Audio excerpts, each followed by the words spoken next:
the car back through. That racing instinct coming in, pushing his teammate just wide enough to give himself the opportunity to lead the race from the start. And once that job was done, we all pretty much knew he was going to drive off into the distance, because riding on board with Bottas, you could see how it unfolded.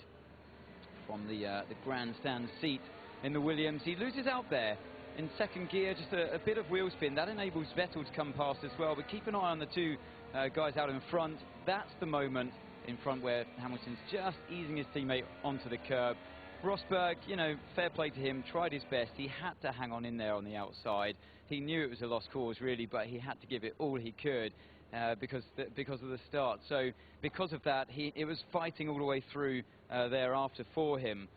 Further down the grid, we had action all the way. Ricciardo, this was a moment, the ever-closing gap between himself and slow-moving Felipe Massa. Didn't look like much at the start, but you could tell straight away that he was in trouble as he committed to turn one, that something was wrong on that left rear. And in the super slow-mo, you can see the two cars collide, well, just touch in a way, and you can see bodywork getting flicked up into the air. And that gave Massa an instant puncture, but also Ricciardo as well. Riding on board with Nico Hulkenberg.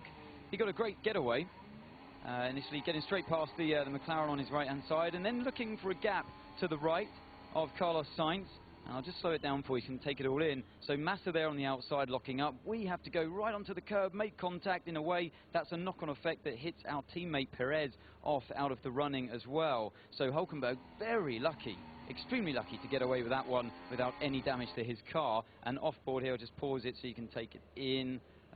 So there is Hulkenberg on the left-hand side, committing to going over the curb, and you can see how close it gets. That launches Perez up into the air.